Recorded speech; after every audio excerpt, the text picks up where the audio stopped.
You are listening to Prophet Pearls with Nehemiah Gordon and Keith Johnson, exploring biblical prophecy for yesterday, today, and tomorrow. Shalom, Havarim Shalanu. You all know what that means? Because if you don't, that means you haven't been listening. But if you have, you know that means peace to you, our friends in Hebrew. This is Keith Johnson with Nehemiah Gordon, ready to take another peek into the prophets to see if we can find even some more pearls to share with you. Shalom, Chaver Shali. Ata Mukhan, are you ready? Ani Mukhan, Shalom Keith. It's good to be with you. It's good to be with you. And can you believe it? We're still together. Yeah. We're physically... Even though when this airs, you're going to be on the other side of the world, and I'll be wandering throughout the world. And folks, you should know that. That's true. Nehemiah doesn't know where... Literally right now. I have no clue where I'm going to be when this is broadcast. Yeah, I'll be Not even what state. Yeah, I will probably be in the U.S. Oh, that's awesome. Well, we hope so. Because we're going to need to be recording. But you know, the nice thing about technology today is that we're able to record from anywhere in the world, really, if we have access to the internet, which isn't always the case, as we found out. Tell me about it. So one of the reasons that we're recording ahead is that because of our locations, which some are unknown and some are still to be determined, There's the known knowns and the unknown. Yeah, unknowns. We want to get as many of these recorded, and we've decided to do it in integrity, spend the time in research, spend the time in prayer, spend the time in discussion, and then get right into it. So that's what we're doing with this particular, and we have the shortest book in all of the Tanakh and Nehemiah we're about to do. This is the only time where we're going to do in Prophet Pearls an entire book of the Tanakh. We're doing an entire book for those who don't know. And just to remind people, so you have these traditional prophet portions, as we've said before, and they correspond to Torah portions. Now, the Torah portions cover the entire Torah over a period of 54 weeks. The prophet portions don't cover the entire section of the prophets. They only cover something like 12% of the prophets. And that's because simply, the idea in the synagogue was to read something that corresponded to the Torah portion during times of persecution when they couldn't read the Torah. And here we are reading a section that corresponds to a Torah portion. Okay, and so why don't you do this since last week? You so clearly, Yeah. I mean, I tried my best to tell you what it said in the NIV, and you pushed us on what the English translation is. What's the Hebrew translation of the name of this book? Obadiah? Obadiah. Yes. So it's called Obadiah. Obadiah. Obadiah, all you Texans out there. Obadiah is it means Eved Yah, the servant of Yah. Amen. And that's it's really interesting, Nehemiah, as I was reading, whenever I'm reminded of his name, reading from that context, that he's basically, he's a servant. And so, and again, the first word that comes up that I actually like, that we talked about a few weeks ago, if you remember, it's the vision of Obadiah. And so when we say the vision of Obadiah, Obadiah, it reminded me of the actual word, the chazon, which we did mention before. And that's, we find that throughout the Tanakh. But it isn't only the idea of the vision, meaning like I saw something, as if it's fair to say. This, what would be a deeper or maybe a wider definition of the word? I mean, vision is what we would call in English prophecy. Some people, and we get this image in Jeremiah where he's speaking to the false prophets and challenging them, and he says, "Who among you has stood in the counsel of Yehovah? Let him make known what he has heard." And the idea there is that, and we see this with Micaiah in Kings. What the prophets would do is, or many of the prophets, is they would have this experience where they would be standing in the throne room, hearing Yehovah speaking to the angels, and that's what they were reporting in their prophecies. And when they were saying, "Thus says Yehovah," that's what they heard. They overheard these things being spoken by Yehovah to his the host of heaven. Yeah, that's just amazing. And so this vision, he saw it. Yeah, and again, and what he saw is the next thing. And I wanted to stop right here, right in the beginning, because this is something that's connected to something that you and I have talked a lot about. It says, this is what, and now normally, let me just see. It says, this is what the sovereign Lord says about the sovereign Lord. It says the sovereign Lord. So I want us to stop. And what I appreciate actually about the phrase is it makes me stop and say, okay, so what does the word sovereign mean in English? So when I go behind the word sovereign, I see the word Adonai. Adonai. Yeah. Right. Now here's what threw me off, and when I first started looking at this information of God's name and why his name is oftentimes substituted with the title Adonai. There are times actually in the Tanakh where he is referred to as Adonai. Yeah, about 300. Yeah, about 300, 292 to be exact. Is that what it is? Okay. So anyway, I think it's 291. You can check for yourself. But what's interesting about it is that the English says sovereign Lord, and of course the next word in English is capital Lord. But when you look in the Hebrew, it is Adonai and then Yud He Vav He. So what we have is sovereign Lord, and I'm still trying to figure out. To now you've challenged me and told me to check. So 293. What is it? So it's actually 444. No, I mean exactly. Yeah, 444 places where it says Adonai, referring to Yehovah. But then in 134 of those places, it actually has the name Yehovah adjacent to Adonai. So Adonai by itself, without Yud He Vav He, is 310 times in. But we happen to know that one of those is a mistake in the Leningrad Codex, which is the basis of this computer program. So really, it's 309. Well, do me a favor. Go back and look at the exact connection. Adonai, Yud He Vav He. Those two within one word, not obviously connected. So there's 301 where you have Adonai Yehovah, and then Yehovah Adonai you have a few times too. You have 6 times. So it's altogether 307. So very, very close. And so we have this. But here's my question: when they decided to say Adonai as sovereign, well, for you, imagine you're on the. So I take that back. There's 134 times it has Adonai by itself. That's what it is. Right. Okay, we got that backwards. No problem. We're good. Yeah. But so it's in 291 verses. That's what you were. That's what I was saying. 291 but then verses. Sometimes it appears more than once in the same verse. That phrase Adonai Yehovah. We work through it and we come to find out we're all right. May it be. Something like that. Anyway, right. but when they said now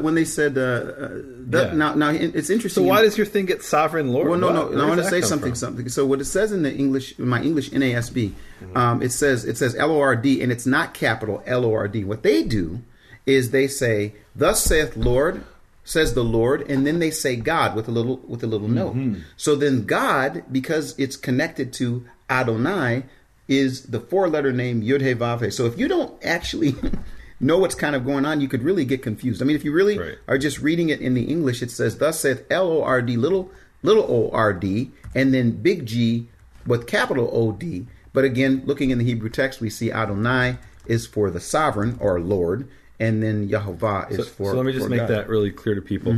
So whenever it says Yud He Vav He Yehovah in the Hebrew text, 6,827 times, that is read in Jewish tradition as Adonai. Yes. Except in these approximately 307 places where the word Adonai already appears.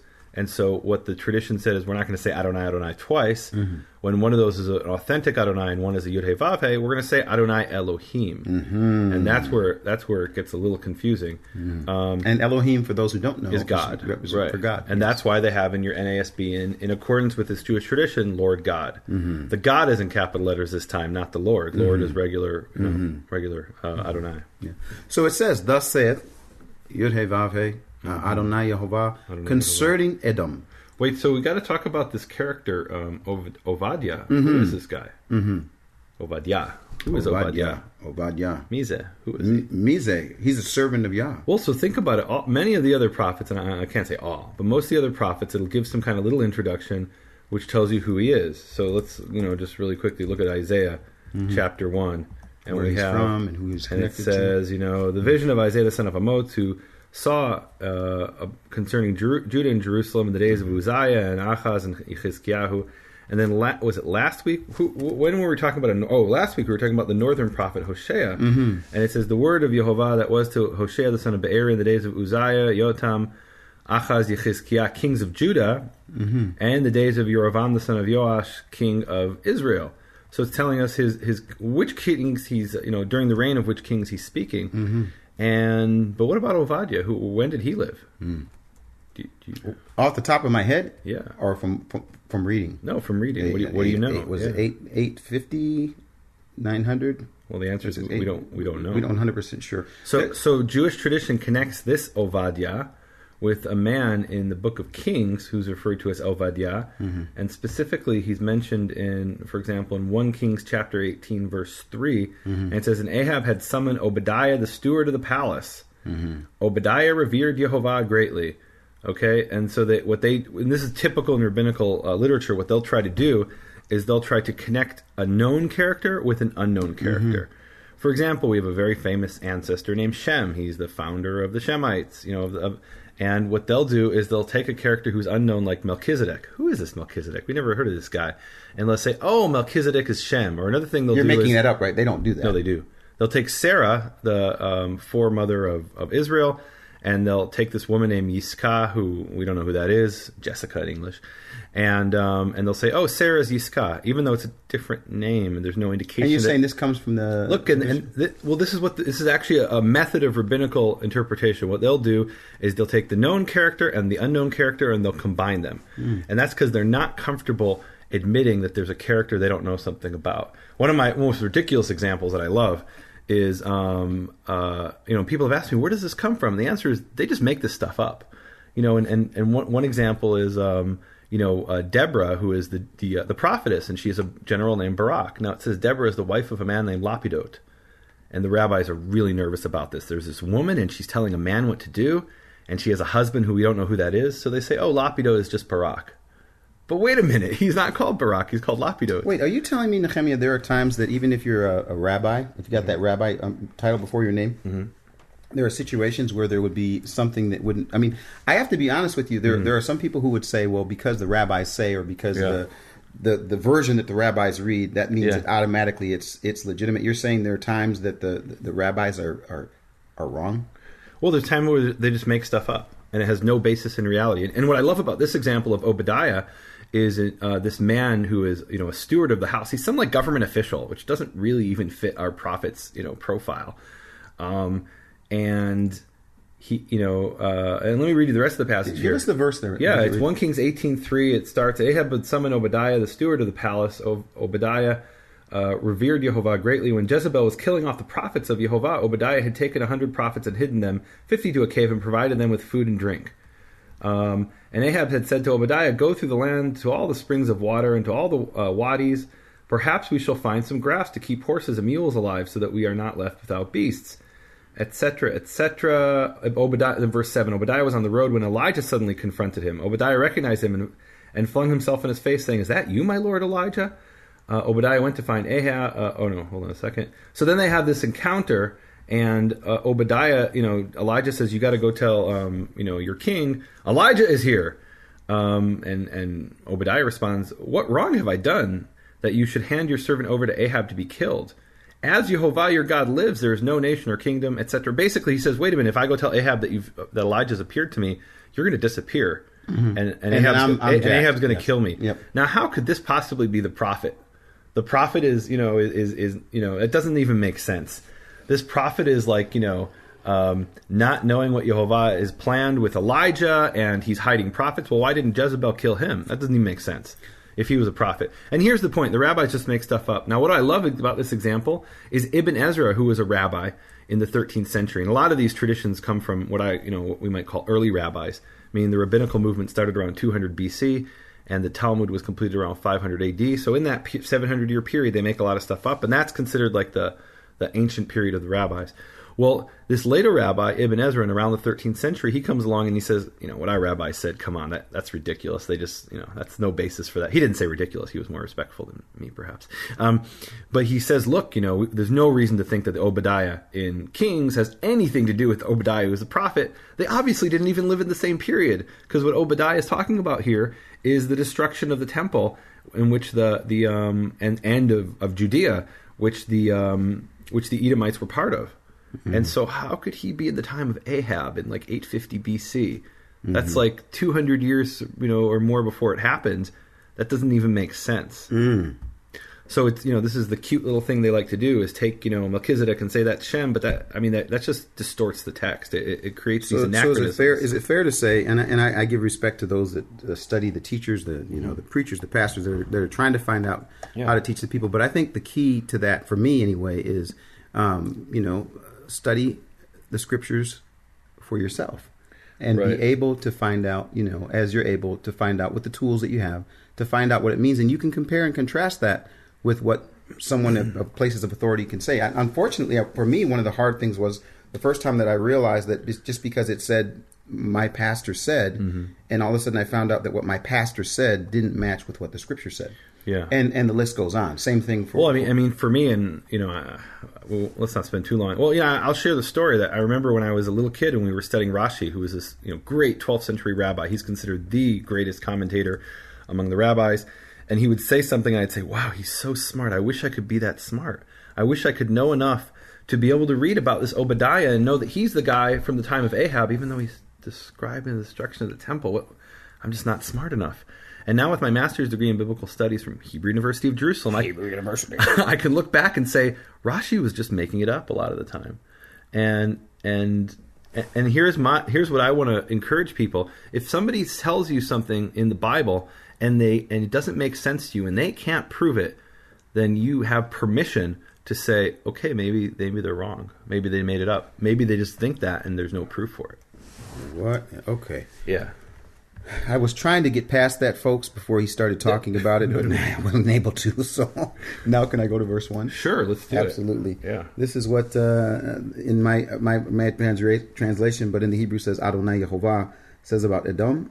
And we should, again, we should let people know who Edom is or what Edom is and what's connected. Because if you read the prophet portion, if you read the Torah portion, you hear the whole story about Jacob and Esau, the two brothers. And then, of course, we know that Edom comes from Esau, and the list goes on. Yeah. I mean, and people can listen to the original Torah Pearls on nehemiaswall.com and bfainternational.com. Absolutely. Which we did, about 3 or 4 years ago? 3 years ago, yeah. So it says, "We have heard a message from Yehovah. An envoy was sent to the nations to say, 'Rise and let us go against her for battle.'" Now, I stopped there, Nehemiah, because when I saw the word "rise and let us go against her," and maybe this was just me being overly anal about it, but I was just wondering. When reading it, it says "rise and go against her." When you read that, what hit you? What's the problem? No, it's not a matter of problem. In other words, when you read that, how did it hit you? So here's the thing. In Hebrew, when we have genders, male and female, they don't necessarily correspond to the English genders of male and female. Sometimes I'm trying to pitch this guy a softball, and he just won't realize I'm giving him a softball. No, so here Edom is the her. Mm-hmm. I mean, that's obvious to me in Hebrew. It's a nation, so it can be a her. So there's no problem with that. No, it's not. It's a matter of a problem. It's a matter of saying what it is. That's what I'm saying. But it says here, "See, I will make you small among the nations. You will be utterly despised. The pride of your heart has deceived you. You who live in the clefts of the rocks and make your home in the heights.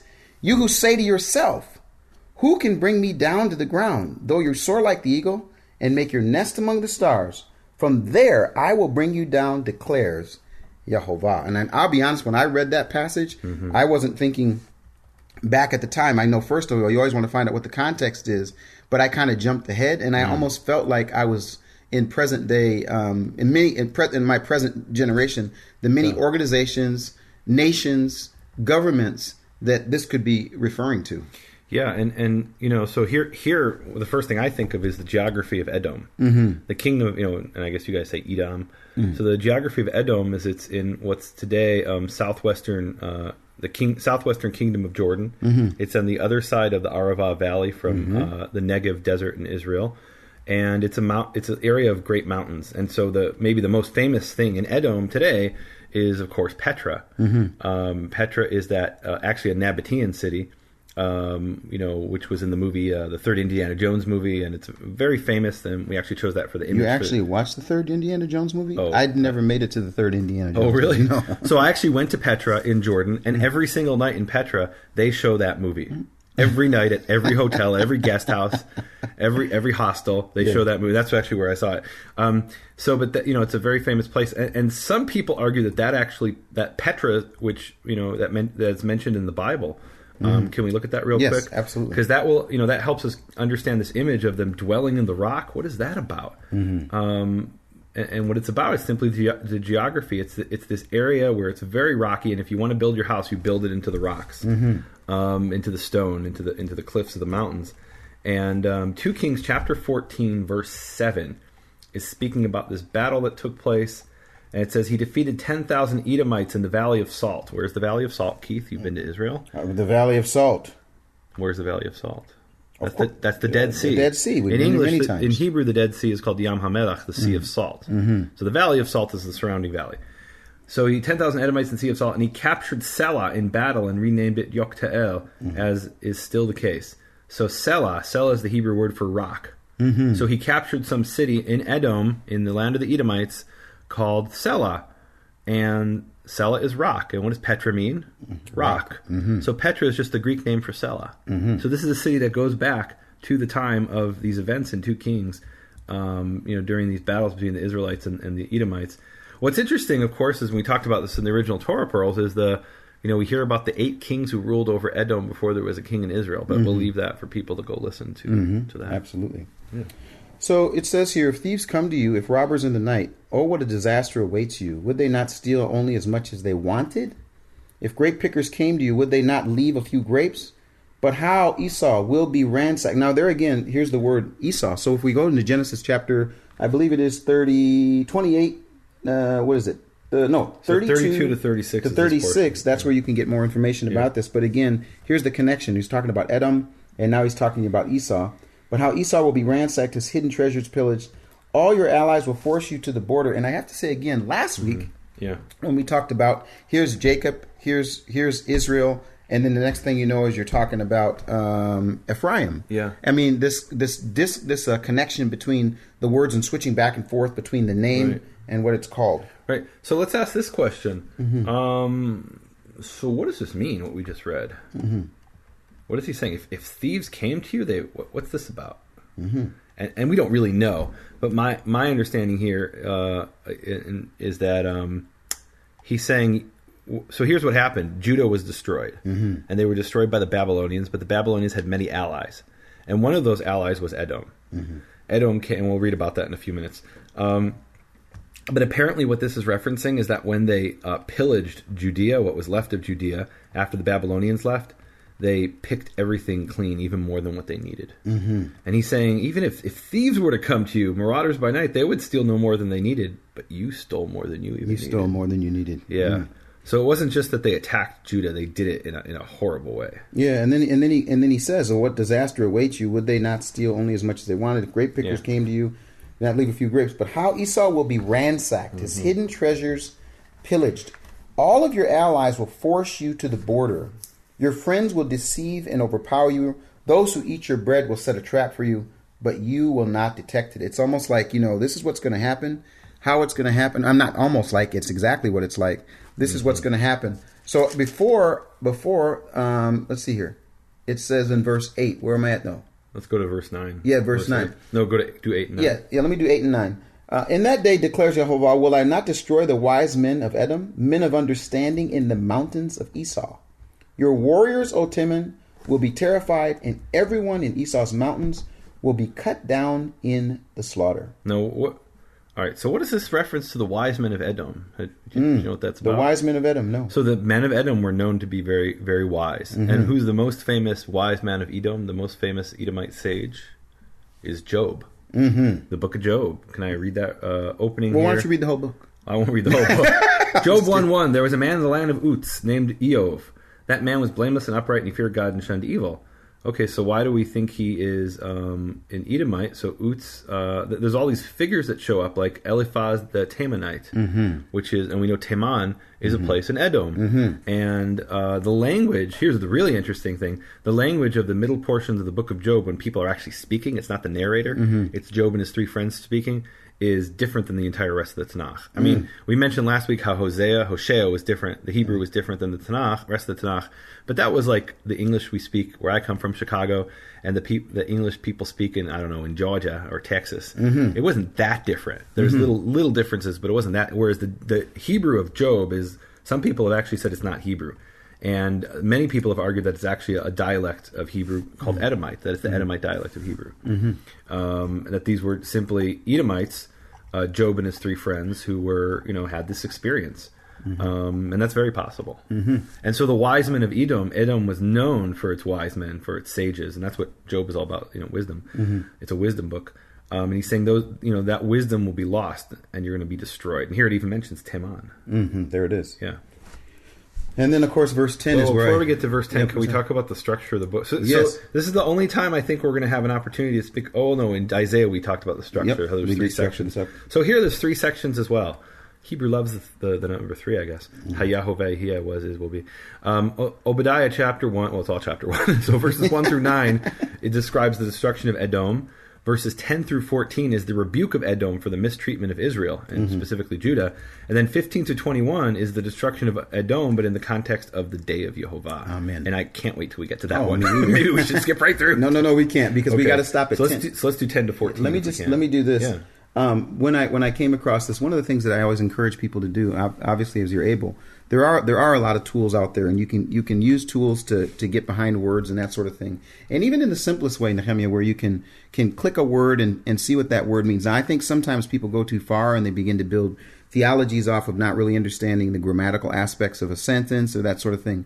But when I see this, I'm sort of, we talk about this thing being yesterday, today, and tomorrow. Yeah. So when I get to verse 10, I think about today. And the reason I think about today is because of the words, actually. And actually, I wanted, if that was okay, I wanted this to be the word of the week in verse 10. Because in verse 10, it says this, and I actually have here. The word of the week last week. Well, I go two in a row just in case. I mean, go ahead. It's the word of the week is the word violence in English, and it's spelled in Hebrew, chet, mem, and not samach. Yeah. And that is for the word Hamas. And the word Hamas, we use it for violence, and this is obviously not the only time that it's used. It's actually used several times throughout the Tanakh. But the reason I want that to be the word of the week, and again, talking about now, when I think about what's happening, and I want to switch for a second over to today. To today, and Hamas, I wrote a lot about this in Breaking Israel News, and just looking at the actually, I don't know if you know it or not, Nehemiah. They let me be a guest editor for Breaking Israel News, and I know. Is that like part of BFA International? No, absolutely not. It's over website you wrote on. No, it's over in Israel, and they have this. It's what I love about this particular site. It's called Breaking Israel News. News from a biblical perspective, and so they asked me. When they say biblical, are they Christians? Or? No. These are people that are. And in fact, I got to tell you something. The owner of Breaking Israel News is an Orthodox rabbi. Really? Yeah, and many of the people, and they have a Methodist pastor, and all of the people that are actually behind that site happen to be in Israel. Jewish people that are in Israel. But one of the things that's amazing about the site is a lot of Christian people go to that site because they want to find out what's going on in Israel from a biblical perspective. Yeah. So they asked me to be one of these people that can be a guest opinion, do op-eds.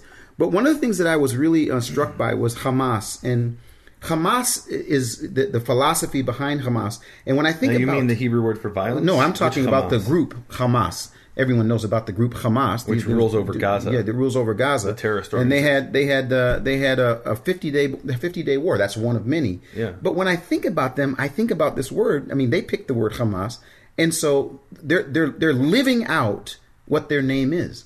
And this is what is so baffling to me. So here we're going to have a government that's going to have an alliance with a terrorist organization whose name is Hamas. It's Hamas. You got to be kidding me. Yeah, I mean, his name is Hamas, and no one stops and says, "Now wait a minute. What's going on here?" I mean, so for me, when I see this word, because of violence, again, the word itself is Hamas, Chet Mem Samek. And you can find this. Look, I don't know if you're willing to do a real quick check. Yeah. Maybe I'll do it while you're looking at that. While I'm going to look up how many times we see the word Hamas, and then you go ahead and talk about what you have there. Yeah, no. So you want to know how many times Hamas is 64, in the I think. Hold on. 64. So I've got 68. 68. Let's see here. Okay. Yep. And the first time here is in Genesis 6:11 when it says, it's speaking about the flood, that the land was filled with Hamas. And God wanted to destroy it, therefore. Filled with Hamas. Yeah, but I mean, basically what I guess the reason I wanted to stop and slow down a little bit is that today we see a biblical word, a group that takes that biblical word, violence, and the Hamas government, the Hamas this. Why don't we just say it what it is? I mean, it's violence. Hamas. It's violence is what it is. So anyway, I wanted to stop and say that just that's an example of an ancient Hebrew word being played out presently today, and its the meaning being the same. And the context here is that Edom has this Hamas against Israel, and that's why God is rebuking. It says, "For the Hamas against your brother Jacob, disgrace shall engulf you, and you shall perish forever." Amen. And may it be. Yeah. Wow. Okay, can I go to verse 11? Yeah. On that day you stood aloof. On that day the strangers carried off his wealth, and foreigners entered his gate. and cast lots for Jerusalem, you two were as one of them.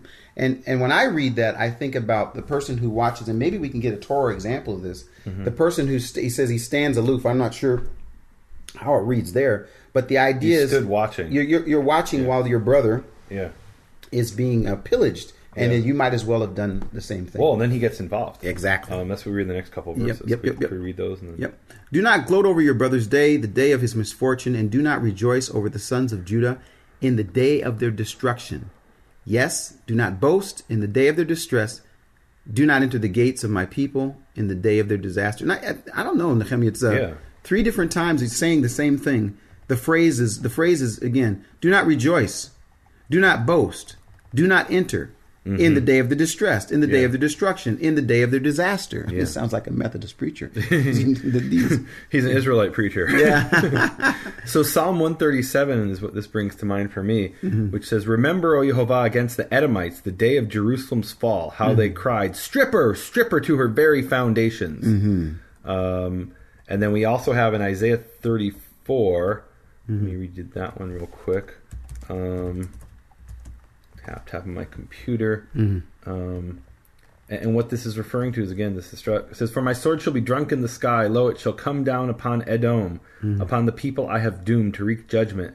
Yehovah has a sword, it is sated with blood, it is gorged with fat, the blood of lambs and he-goats, the kidney fat of rams. For Yehovah holds a sacrifice in Botzrah," that was the capital of Edom, "a great slaughter in the land of Edom." So there Isaiah is speaking in the future, as a prophecy. And here Obadiah is looking in the past and saying, this is what you did. This happened. And you did these horrible things to your brother in the day that she was attacked by the Babylonians and taken into exile and the city destroyed. You got involved, and you're the brother. You're not somebody from 1,000 miles away. You're the brother of Jacob. This is what you did to your brother. Yeah. Well, then verse 15 comes. This is an exciting verse here. And one more thing about this verse 12, how you gaze with glee. So what this reminded me of is the Proverbs 24:17. And there we have in Proverbs 24:17. One second. Tap, tap, tap, tap. Yeah. So it says, "If your enemy falls, do not exult." What does exult mean? In Hebrew it says tismach, don't be happy. Don't be happy. "If he trips or stumbles, let your heart not rejoice," which I think is a really powerful teaching there. And then it goes on. It says in verse 18, "Lest Yehovah see it and be displeased and avert his wrath from him." So, the natural reaction for many people, I think it's human nature, is we see somebody, we see our enemy suffering, and we have this big smile on our face. Ha ha ha! That's what happened to him. Ha ha! But Yehovah is saying to us, don't do that. Don't be happy when even your enemy suffers and stumbles, and bad things happen to him. And this is exactly what Edom did. It says, "How could you gaze with glee on your brother that day, on this day of calamity? How could you gloat over the people of Judah on that day of ruin? How could you loudly jeer on a day of anguish?" They saw Judah, who maybe was their enemy at that point, was definitely their enemy. And we can read in Kings how Edom was actually subjugated by David. He conquered it. He wiped out the cream of their nation. And then they eventually rebelled later, and it's actually the opening of 2 Kings is the rebellion of Edom against Judea. And so they had an axe to grind. They had a reason to hate Judah, to hate Yehudah, but they should not have been happy at the fall of Edom, at the fall of Israel, the suffering of the Jews. Exactly. Yeah. Well, verse 15 says, now here's the part that you were excited about. For the day of the Lord is what it says in me. You skipped 14. I thought you said 15 go to. No, you skipped 14. Read 14. Oh, wait, no, do not stay. You should read 14. Go ahead, read 14. No, I'll read in 15. No, read it, translate it. No, translate 14. I'll wait till 15. Go ahead. Okay. Do not stand by the crossroads to cut off his refugees, and do not turn over his remnant in the day of trouble. And what that meant is the Jews were fleeing from the Babylonians. And where would they flee? Into the desert. And what's in the desert? In the desert is Edom, is the Edomites. And they would capture these Judeans who were running from Jerusalem during this, the fall of Jerusalem at the hand of the Babylonians, and they would turn them over to the Babylonians. They'd sell them to the Babylonians, and they'd, cut off the refugees. Boy, that sounds like modern day battles in different countries. Yeah. So, now verse 15. For the day of the Lord draws near on all the nations, and of course, as you have done, it will be done to you. It says your dealings will return on your own head. And of course, both of us, I'm sure you, Nehemiah, when you saw that phrase, it caught your attention, and it certainly caught my attention when I saw Day of the Lord. And I just did a simple little thing. I just went and asked myself the question, okay, when I'm looking at the word Day of the Lord, I wanted to know for myself, where does that show up? Because for me, in my background, one of the things that I think about is, well, Day of the Lord, that's something that we only talk about in the New Testament, the Day of the Lord coming and the Day of the Lord approaching. Really, like the Day of the Lord, and my whole upbringing, everything that I came about, the Day of the Lord is the last day. The day when, everything's going to change. There's going to be God's kingdom is going to come. And what was really interesting for me when I started first looking into the Tanakh, I had this experience where I was offered two books. One was the skinny book and one was the big book. And the skinny book for me was the New Testament. I came from an unchurched background, didn't have any background at all in the church. And when someone offered me, I wasn't much of a reader in it, and they offered me, hey, you have two choices in this new spiritual life that you're about to go into. You can either read the skinny book or you can read the big book. And the skinny book for me was the book of John. They'd hand me the book of John. And so I read the book of John real quick, and I went back to them. I said, okay, I read the book of John. They say, okay, well, here, you can read another skinny book, not as big as the big book. It's the New Testament. But you got to start in the beginning, which was Matthew. And I kept coming across all these phrases. And, David, and Abraham and Isaac and Jacob and all of these names. And I would say, what about these names? They said, well, you'd have to read the big book to understand that. In understanding the big book, all of a sudden my eyes were open that I realized that, wait a minute, so these things that are coming from the, and you have to understand, for me, you say, it's obvious, this is an obvious issue. Well, for me, I'm unchurched, never saw a Bible, never been in the church, other than the church carnival where I broke in with my friend and got chased by the preacher under the pews. For me, when I looked at the church, it seemed like this big, huge, old Gothic building. It had nothing to do with God. I didn't know anything about God. So when you open this book and you're reading in the back of the book, my conditioning of my mind is Day of the Lord. Oh, that means that's just for us, whatever that means. Okay. And then coming and looking at this, not only here, but obviously earlier, seeing this day, the day Yom, the Yom of Yud-He Vav-He, I just did a simple thing. And the simple thing was I wanted to find how many times just that phrase was used. And so when I started looking at the phrase, I thought, well, where's the first time the phrase is used? Just exactly like it would be in Hosea.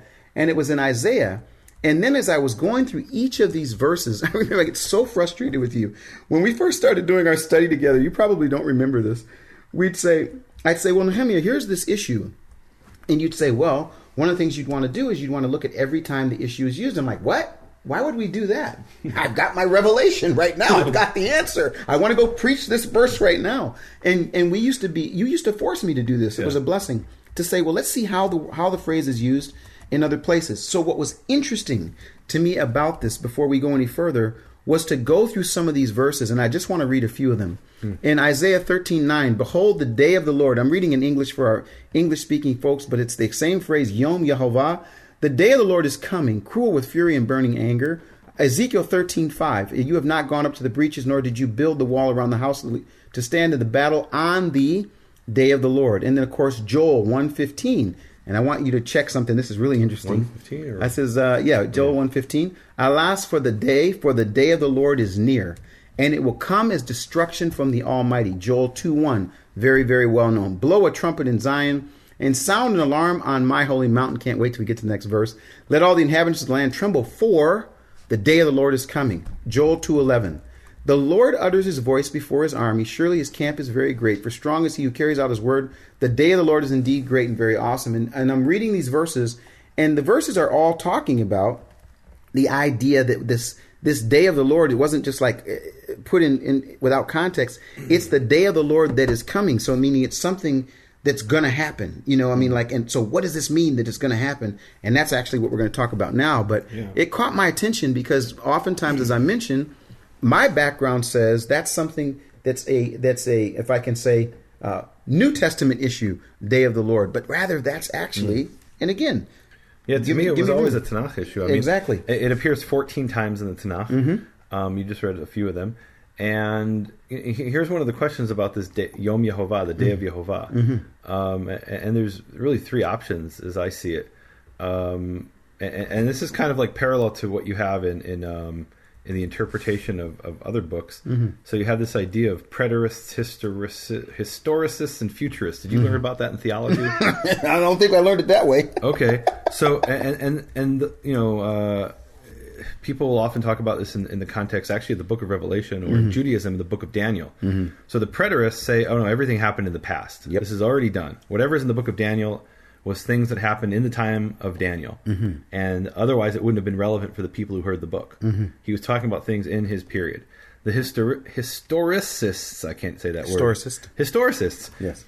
What they'll do is they'll say, no, the things in Daniel, and for me it's convenient to speak about Daniel from the Tanakh perspective. What they'll say, no, the things in Daniel, those are things that I can look in the newspaper and I can say, oh, the 13 horns, that's the European Union or things like that. So they're saying it wasn't in the time of Daniel, it's in our day to day. Of course, that's a little tricky because in every period they do that. And I can say from the Jewish perspective that one of the things they've done is they've looked in 1,000 years ago and described, kingdoms that don't even exist anymore as the fulfillment of these biblical prophecies. And then there's the futurists who say all this is going to be the end times. It's going to be this final end time scenario, and that's what it's referring to. And I think we could say the same thing about the entire book of Obadiah, not just this one book about the day of Yehovah, which brings up the issue, but is this entire book of Obadiah, is it about something that happened in the time of Obadiah?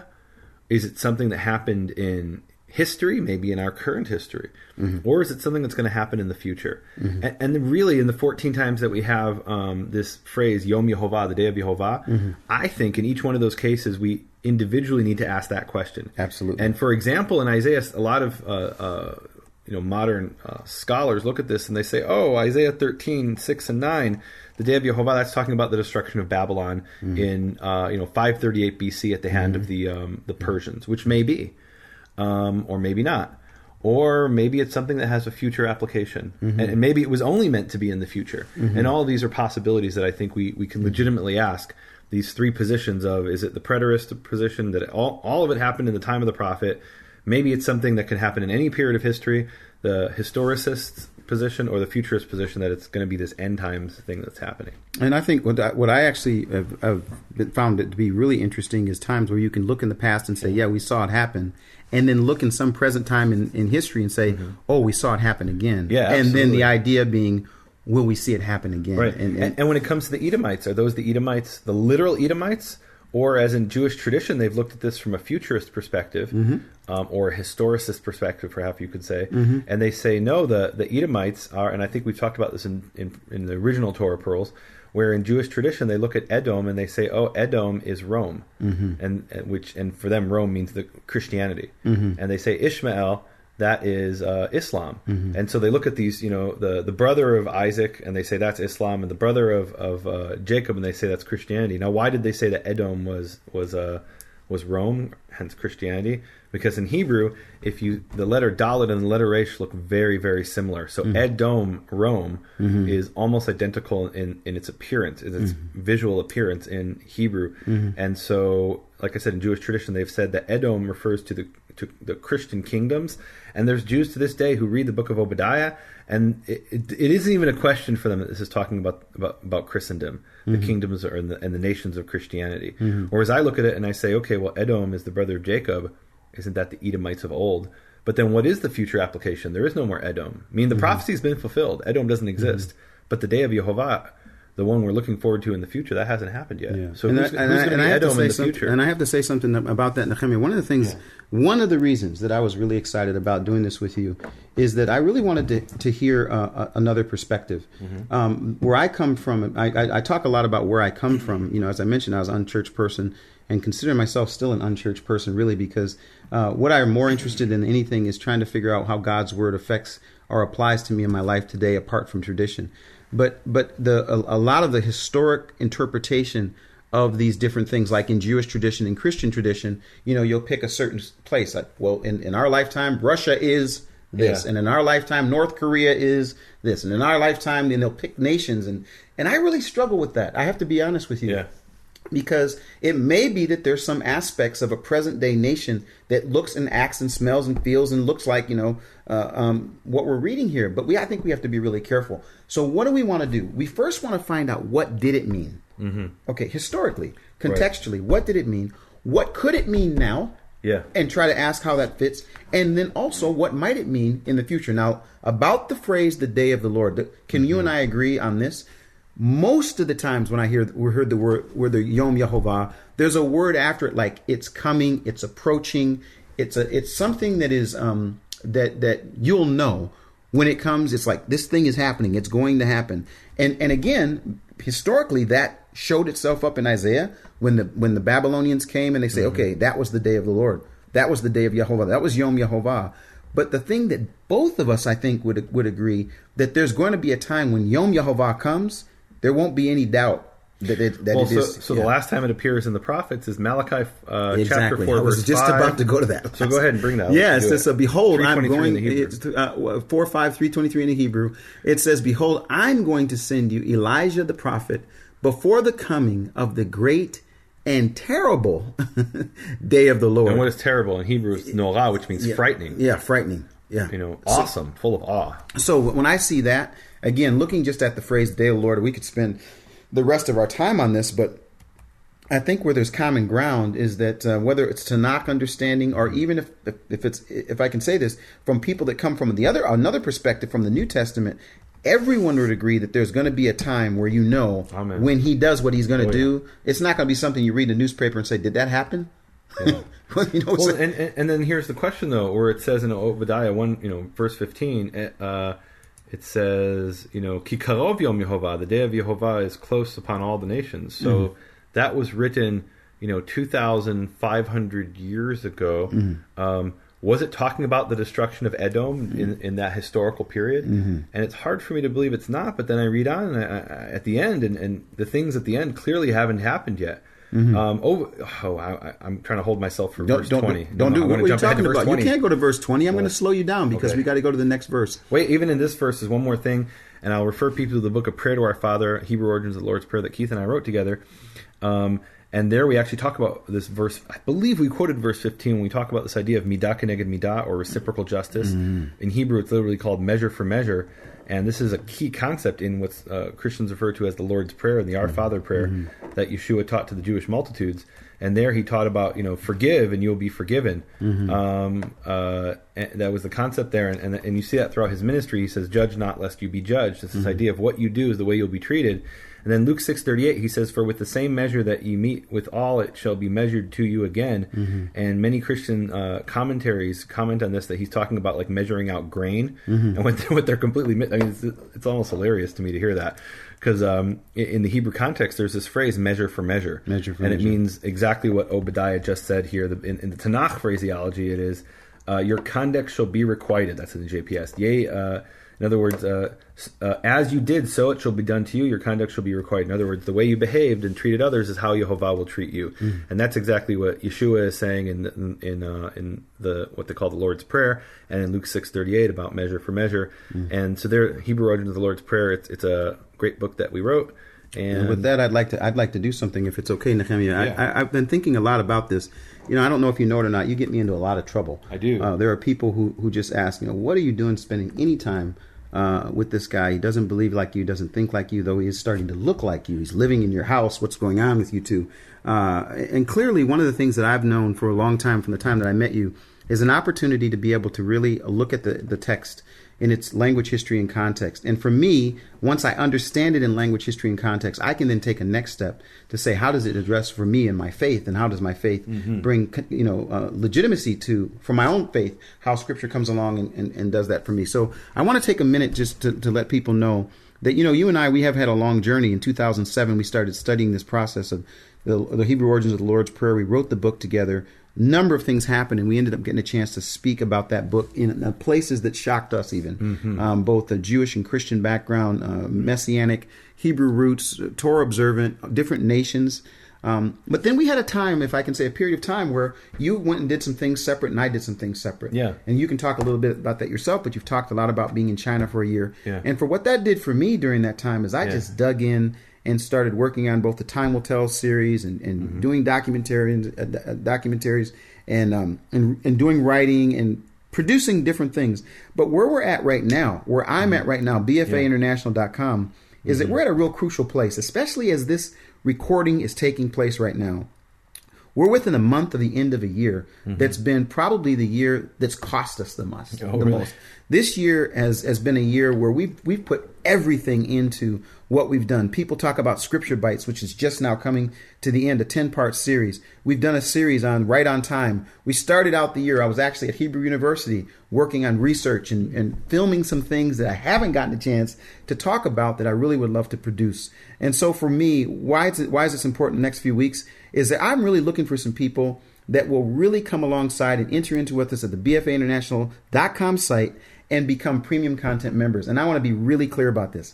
I need at least, Nehemiah, between now and the end of the year, 300 people to become premium content members. If we can get 300 people that at the minimum do $9.99 a month or more, we're going to be able to go into 2015 and produce things that are going to be absolutely amazing.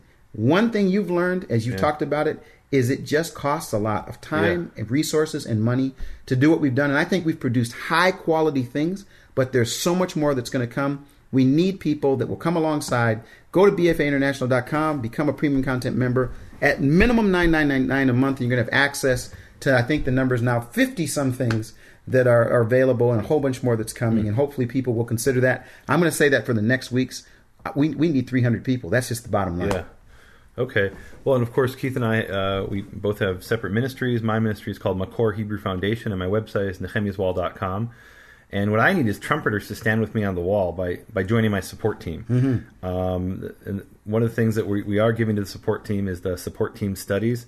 And, actually there's a support team study, one of the first ones I did when this whole thing really started about 6 months ago, is I put out a teaching called Netanyahu Schools the Pope. And it was a really powerful thing, I think. And one of the things I talk about is this event that took place in ancient Israelite history, which had to do with the Edomites, which most people don't even know about. And it's actually the Edomites were forcibly converted to Judaism by the Hasmonean conquerors, along with the people of Galilee. And it actually sheds a lot of interesting light on things that happened, for example, in the New Testament with Galileans and other things in Jewish history and Christian history having to do with the Galileans and the Edomites. And so that's over on nehemiaswall.com. Need these people to come join the support team.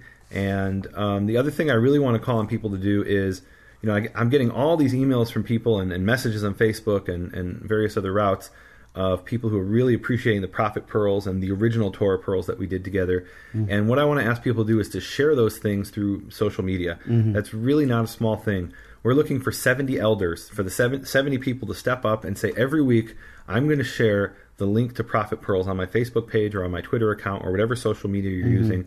And finally, iTunes. We've put out, nehemiaswall.com now has an iTunes podcast, which includes Prophet Pearls. BFAinternational.com has an iTunes podcast. What we need people to do is not just come and subscribe, but to give ratings and reviews. And the reason that's important is that if you want people to see what you have on iTunes, other people have to come and give them ratings and reviews. Otherwise, people will come and they'll be looking in these subjects and they'll never find that these podcasts exist. So please help us get this message out, sharing on Facebook and iTunes ratings and reviews. One thing I like about what we're doing, both of us in both ministries with the nehemiaswall.com and BFAinternational.com, is how many things we used to get these messages from people saying, I can't believe you're charging us for a book. I can't believe you want us to, and we'd give away books and we'd send books. Oh man. But one of the things that I really like about right now, both at BFAinternational.com and Nehemiah's Wall, we're doing Scripture Bites free, no cost. And you actually challenged me on this with social media. When you get that message out and you start getting those shares and you start getting that interaction, it becomes what they call sort of viral. People and more people see it. I think the first week we did Scripture Bites, we did this thing on Facebook and it went through the roof. I don't remember how many thousands of people saw it. But that's an example of something right now that costs you nothing. If you're not able to support Nehemiah, whether it's the support team or become a part of premium content members, you still get a chance to get a whole lot of information, inspiration, and revelation at both places. So please visit BFAinternational.com and nehemiaswall.com, and we're going to continue. And as always, most of what we offer on both sites is free. Yeah, that's what I'm saying. I mean, that's the bottom line. Now, of course, for those who can, we definitely need you to help us. We got a next few weeks, so it's a big deal.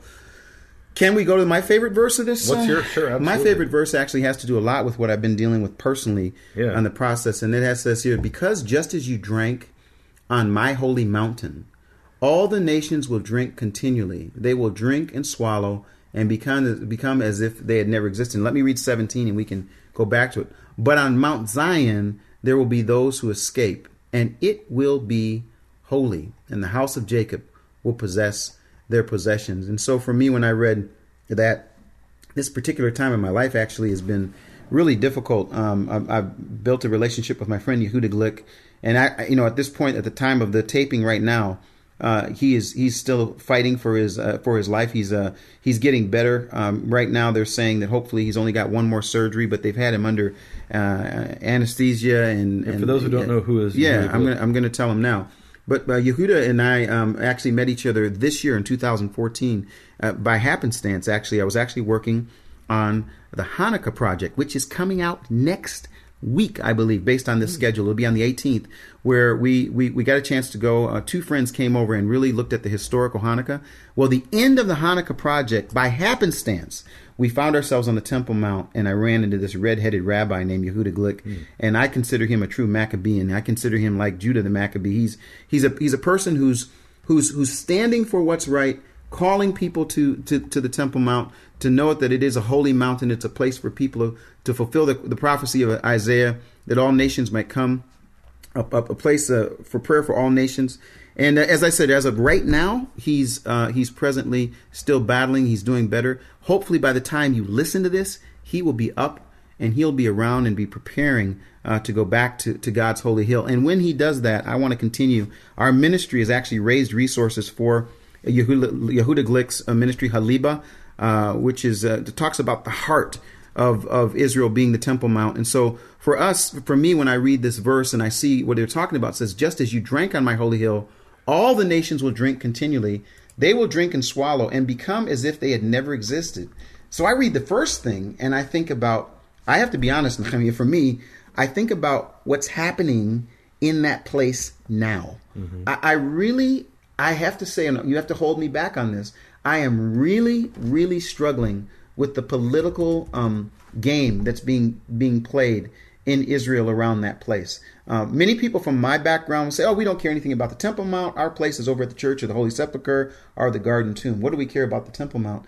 And not understanding its historic, biblical, linguistic, the list goes on. Practical place of the Temple Mount. It's the only place that God says he placed his name forever, and his eyes will be there perpetually. And yet we've disconnected it and said, okay, well, we don't want anything to do with that. We'll just take the wall. My Jewish brothers and sisters, we'll take the retaining wall. And then the Christians, like, well, that's not our fight. We're on the other side of town. And to be honest, biblically, I just don't see how we can't address it. It keeps coming up in Scripture, and it's right here for us in this passage. So what does this verse mean, though? These two verses, what do they mean? And so we have this Hebrew expression here about drinking from the cup. Mm-hmm. And it's a Hebrew idiom, and it appears in other places. For example, Jeremiah 25:15, it says, "For thus says Jehovah God of Israel unto me, take the wine cup of this fury at my hand, and cause all the nations to whom I send thee to drink it. And they shall drink and be moved and be mad because of the sword that I will send among them." So drinking from the cup represents Jehovah's wrath, Jehovah's punishment. And so we have actually, it's almost like a pun here. Mm-hmm. It says, you drank on my holy mountain, meaning they went up to the Temple Mount and they rejoiced for their victory of stripping Israel of every last kernel of grain and everything, and taking everyone as slaves. And it's saying, just as you drank on my holy mountain, all the nations are going to be drinking. And it's it says their speech shall grow thick, meaning they're going to be drunk, and they're going to be drunk with this punishment from Yehovah, from the wrath of Yehovah, and as they become as though they had never been. So they're going to be completely destroyed, all these nations that came against Israel, except, and I love this, but on Zion's mount a remnant shall survive, and it shall be holy. That remnant isn't from Israel. Israel's a separate thing here. That's in the second half of the verse. The house of Jacob shall dispossess those who dispossess them. But the first half of verse 17, but on Zion's mountain a remnant shall survive, and it shall be holy. That is a remnant from those nations. Amen. The nations are going to be crushed by the cup of Yehovah, by drinking from the cup of Yehovah's wrath. But from those nations there will be a holy remnant. Isn't that exciting? That is extremely exciting. And you know what? There are people, and again, this is where it's hard for me. We talked about yesterday, today, and tomorrow. It's been really hard for me. I've spent time studying this. In fact, I did an entire project that I haven't even been able to address, just regarding not only the Temple Mount, but the Ark of the Covenant and the issues regarding that and the Temple Mount. And that's where Yehuda helped me immensely. I think I was in that one too. Yeah, you're also in that. Are you ever going to produce it? Yeah, am I ever going to produce it? Need 300 people before the end of the year. No, I would love to have some people get a chance to see what we've done. In fact, I haven't gotten a chance to show anyone that, but I want to stick on this issue of Mount Zion and this phrase Mount Zion over and over again. Even the Torah scroll that I get, the Torah shall go forth from Zion. From Zion, it's a place. I mean, it's there, and what's so beautiful to me, Nehemiah, is that I can actually look at it. When I think about it, I get emotional. I can look at it and I can see it. It's there, and it's the place that God has placed His name, and it says His eyes are there. I believe even His ears are there perpetually. And yet there's this disconnect that's happened both on the political side. I don't want to get too political, but I'm extremely concerned about what I hear from the United States regarding this and other places that somehow leave that issue alone. Well, in the end, it's not going to be left alone. It's going to be the center of. And just for people who don't know, and if you've been to Israel, you'll probably be even more confused. So there's the Temple Mount, what we call Har HaBayit, the Temple Mount, and in the Tanakh that is Mount Zion. I remember when I studied archaeology that there's this other place that people call Mount Zion, and in Hebrew University in the archaeology department they used to call that the place the tour guides call Mount Zion, as opposed to the real Mount Zion, which is the Temple Mount. Yeah, which by the way, that's where the Pope decided to go when he was there. He went over to the other Mount Zion, to the fake Mount Zion. The fake Mount Zion. The real Mount Zion is there where there's this battle. So accept no imitations. Accept no imitations. We got to do something real with one. that. Take the real one. So can I mean, I'm not sure how much time oh my goodness, I can't believe it. It's already an hour. I've got to start shutting down here. We said this last week, Nehemiah, and I thought it was really interesting. I really appreciated your approach to that. It's always been that we want people to help us. We want people to help us help them by studying in depth these passages and then bringing their comments to our site. Now, I want to say something. There's probably some, and BFA International. No, there's some people that are probably like, well, how do you guys do this Ministry Minute thing? Let me explain something. We can't even do this show. We can't even record it. We can't have it edited. We can't have the server. We can't do anything without having those faithful people that have stood with you and have stood with us. And you know what? I think it's an opportunity for people to understand what we're doing, and not only what we're doing from a financial standpoint, but entering in with us in terms of the study, actually going to the passage, reading the passage, praying about the passage, and comment on both pages, because we've got different people. Even that, some people don't go to Nehemiah's Wall, some people don't go to BFA International. But if you're a person that would comment, go to both places and make your comment, and let's see if we can start having some, what do we call it? Conversation, dialogue. Back and forth. But I want you to give you an opportunity. You can go ahead and decide if the next verse you want to deal with. But we're at an hour, so you just no. The best stuff's always at the end of these prophecies. Go ahead. So where are we in verse 18? Okay, let's skip ahead here because verse 19. Yes. Oh my Yes.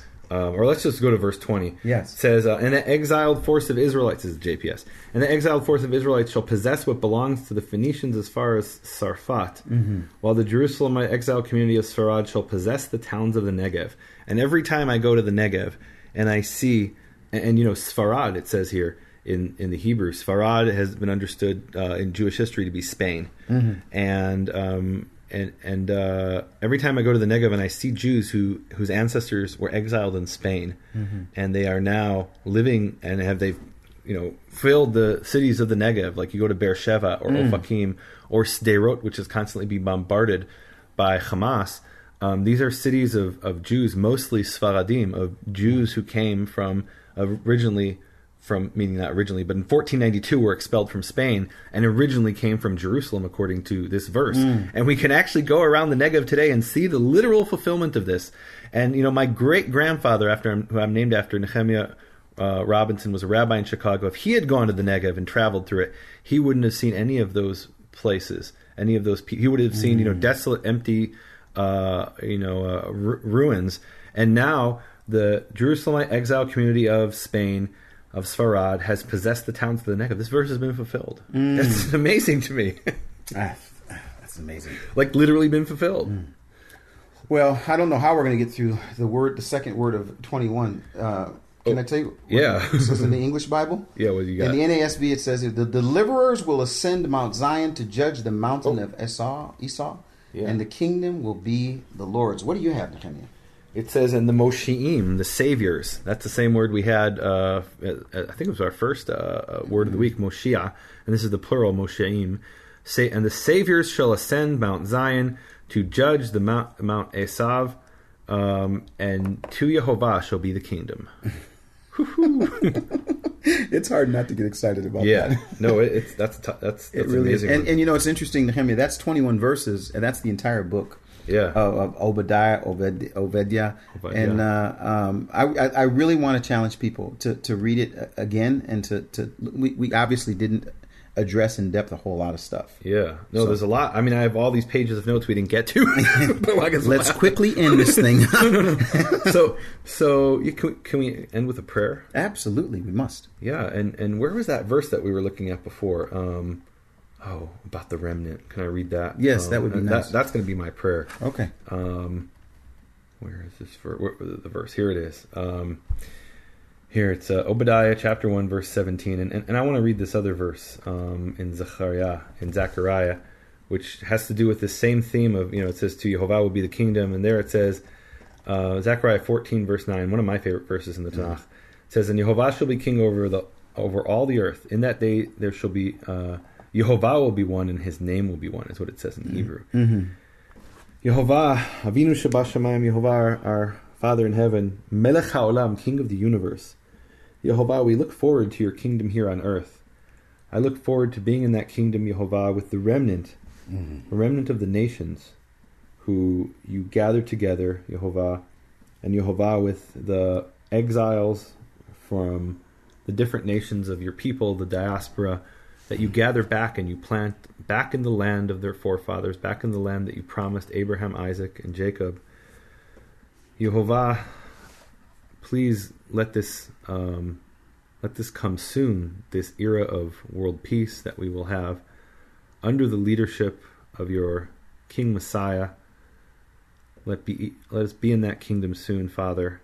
And until that time, Yehovah, let us have peace, and let us be able to sit with brothers, Jew and Gentile, and meditate upon your name day and night. Amen. Thank you for listening to Prophet Pearls with Nehemiah Gordon and Keith Johnson. For more information, please visit nehemiahswall.com and bfainternational.com.